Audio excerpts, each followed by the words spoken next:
Sebanyak 71% atau lebih 2/3 ahli yang aktif mencarum dalam kumpulan wang simpanan pekerja KWSP berusia 55 tahun dan ke bawah berada dalam situasi serius di mana jumlah dana mereka tidak mencukupi untuk bersara melebihi paras kemiskinan. Perdana Menteri Datuk Seri Anwar Ibrahim berkata KWSP turut menganggarkan pencarum perlu bekerja antara 4 hingga 6 tahun tambahan untuk membina semula simpanan yang sudah dikeluarkan melalui 4 pengeluaran khas masa pandemik. Sehubungan itu, Anwar yang juga Menteri Kewangan berkata sebarang pengeluaran tambahan baru sama ada secara bersasar ataupun terbuka akan memburukkan lagi isu ketidakcukupan simpanan persaraan yang kini sudah pun berada dalam tahap yang amat membimbangkan. Malah katanya pengeluaran tambahan baru KWSP boleh menyebabkan kekangan penyertaan ke dalam peluang pelaburan baharu dan akan memberi kesan secara langsung dari segi kehilangan potensi pulangan jangka masa panjang yang turut menjejaskan peluang bagi menjana pendapatan untuk pembayaran dividen kepada ahli pada masa hadapan. 4 pengeluaran khas ini menyebabkan penurunan yang ketara dalam peratusan ahli aktif yang mencapai simpanan asas iaitu RM240,000 pada usia 55 tahun daripada 36% pada 2020 kepada 29% pada akhir tahun lalu. Sehingga 31 Disember, seramai 6.7 juta ahli atau 51% daripada keseluruhan ahli KWSP di bawah umur 55 tahun hanya mempunyai baki simpanan kurang daripada RM10,000 di dalam akaun selepas pengeluaran berkenaan. Jumlah ini menyebabkan ahli memperolehi pendapatan persaraan yang kurang daripada RM42 sebulan untuk tempoh 20 tahun. Sebelum ini KWSP melaksanakan 4 kemudahan pengeluaran berkaitan COVID-19 sepanjang tempoh pengawalan pergerakan PKP iaitu Air Lesari, Air Sinar, Air Citra dan pengeluaran khas bagi membantu kelangsungan hidup ahli dalam menempuhi cabaran dan impak akibat pandemik COVID-19. Kemudahan pengeluaran yang terbuka kepada ahli di bawah umur 55 tahun ini memanfaatkan seramai 8.1 juta ahli atau 62% daripada 13.1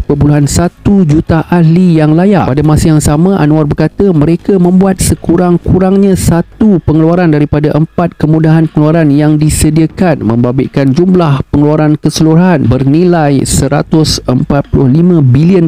Beliau berkata isu ketidakcukupan simpanan KWSP perlu diberi perhatian yang serius ketika negara kini sedang menginjak ke arah status negara tua kerana ia bakal memberi impak yang amat besar kepada negara dan rakyat terutamanya dari segi ekonomi, produktiviti, kesejahteraan sosial, kualiti hidup dan kesihatan. Selain itu, pengeluaran tambahan baru memerlukan KWSP untuk menyediakan aliran tunai bagi menampung jumlah pengeluaran yang besar itu. KWSP perlu mengambil langkah pengimbangan portfolio dengan mengambil kira pegangan tunai semasa, kecairan dan kematangan pegangan instrumen berpendapatan tetap selain memperlahankan aktiviti pelaburan domestik. Ia menyebabkan kekangan bagi penyertaan ke dalam peluang pelaburan baru dan akan memberi kesan secara langsung dari segi kehilangan potensi pulangan jangka masa panjang yang turut menjejaskan peluang bagi menjana pendapatan untuk tujuan pembayaran dividen kepada ahli pada masa hadapan. Dia berkata kerajaan berpandangan bahawa pengeluaran simpanan KWSP sama ada secara terbuka atau bersasar bukanlah penyelesaian jangka panjang kepada beban kewangan ahli yang semakin meningkat. Baliknya, Anwar berkata sistem perlindungan sosial perlu diperkukuhkan